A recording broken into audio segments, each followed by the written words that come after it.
25वां पारा सूर्य दखान। दखान मतलब क्या है कि ये आसमान के पर से जो अज़ाब आता है वो। शुरू करता हूँ अल्लाह के नाम से जो निहायत मेहरबान बड़े रहम वाले हैं। हा मीम का मानी तो अल्लाह बेहतर जानता है। कसम है इस किताब वजह की कि हमने इसको लोहे महफूज से आसमान दुनिया पर एक बरकत वाली रात यानी शब कदर में उतारा है। देखो अल्लाह ताला कुरान की भी कसम खा के फरमा रहे ताकि तुमको यकीन आने के लिए। कसम है इस उस किताब वजह की कि हमने इसको लोहे महफूज जो किताब है उसको पाक फरिश्तों के अलावा कोई हाथ नहीं लगा सकता। उसमें से ये कुरान आसमान दुनिया पर एक बरकत वाली रात यानी शब कदर में उतारा है। हम आगाह करने वाले हैं यानी तुमको पहले डराने वाले हैं उस आने वाले दिन से। बेशक कि भविष्य काल में तुम्हारे सामने ये बातें आएंगे, उसके बारे में तुमको अल्लाह ताला डराने वाले हैं। उस रात में हर हुक्म वाला मामला हमारे पेश में हुक्म होकर तय किया जाता है। अब मौत रहमत के जो आपके रब के तरफ से होती है, आपको पैगंबर बनाने वाले थे। बेशक बड़ा सुनने वाला बड़ा जानने वाला है। अल्लाह सुनता है जानता है, बेशक वह बड़ा सुनने वाला बड़ा जानने वाला है। जो मालिक है आसमानों और ज़मीन का। देखो यहाँ बहुवचनम है, आसमान नहीं कहा, आसमानों ज़मीन का, और जो मखलूक इन दोनों के दरमियान में है उसका भी ये मालिक है। अगर तुम यकीन लाना चाहो सो इसके सिवा को लायक इबादत के नहीं, अल्लाह के सिवा कोई भी इबादत के लायक नहीं। ला इलाहा इल्ला हुवा युही व युमीत। ये वही जान डालता है और वही जान निकालता है। और तुम्हारा परवरदिगार है तुम्हारे अगले बाप दादाओं का भी परवरदिगार है, बल्कि वह शक में है, खुली हुई खेल में मसरूफ़ है। सो आप उनके लिए उस रोज़ का इंतज़ार के लीजिए।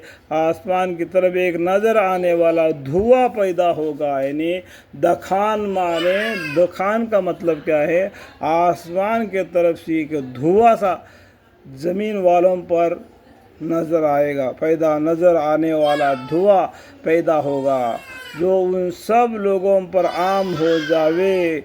ये भी एक दर्दनाक सज़ा है। आए हमारे रब हमसे इस मुसीबत को दूर कर दीजिए, हम ज़रूर ईमान ले आवेंगे। उनको इसकी कब नसीहत होती है, हालांकि से कबल उनके पास ज़ाहिर शान के पैगंबर आए।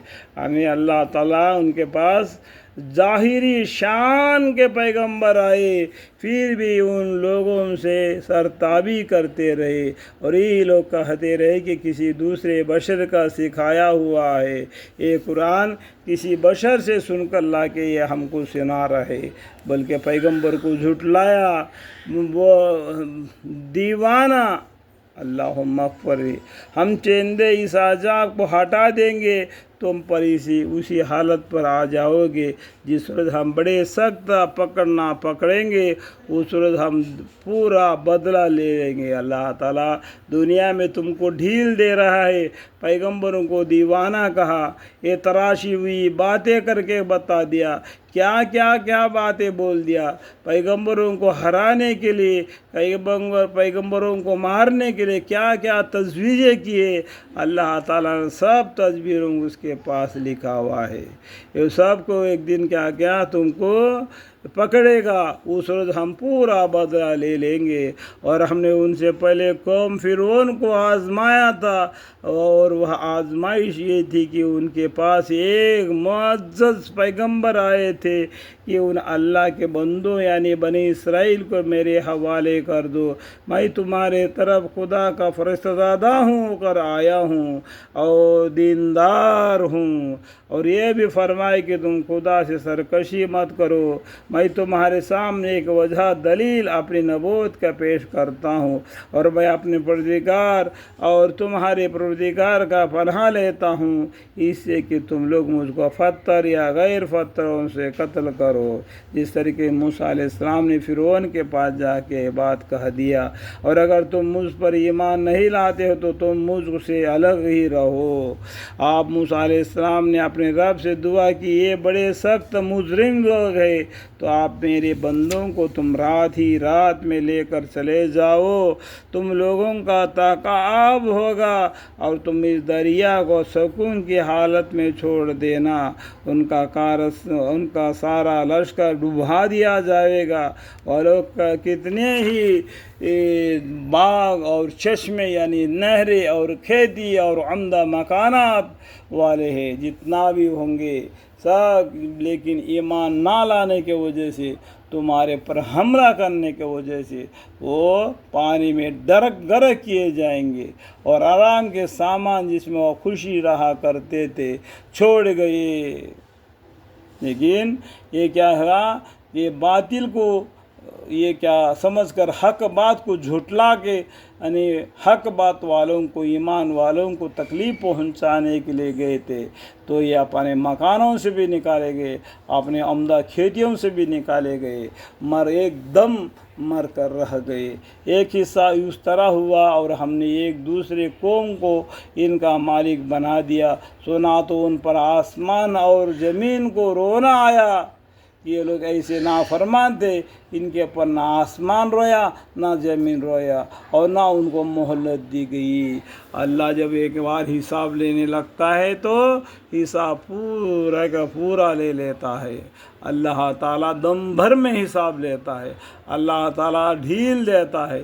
اللہ تعالیٰ ڈھیل دینے کا مطلب یہ نہیں کہ تم اور بھی نافرمانی میں بڑھتے چلے جاؤ۔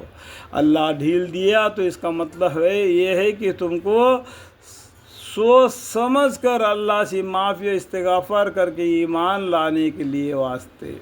یہ بات کو سمجھو، یہ شیطان تمہارا کھلا دشمن ہے، یہ تمہارے بیوی بچے اولاد جائزہ تمہارے لیے دین کے لیے ایک فتنہ ہے آخرت کے مقابل میں۔ اسے پڑھ کر اللہ کو نہ بھولنا، ان کے ساتھ رہتے ہوئے اللہ کو ہمیشہ یاد کرنا، چلتے پھرتے اٹھتے بیٹھتے ہمیشہ اللہ کے ذکر میں مشغول رہنا، اللہ کے کتاب قرآن کو پکڑے رہنا۔ یہ تم کو اہدنا الصراط المستقیم کا راہ دکھا دے گا۔ اہدنا الصراط المستقیم صراط الذین انعمت علیہم غیر المغضوب علیہم ولا الضالین، آمین۔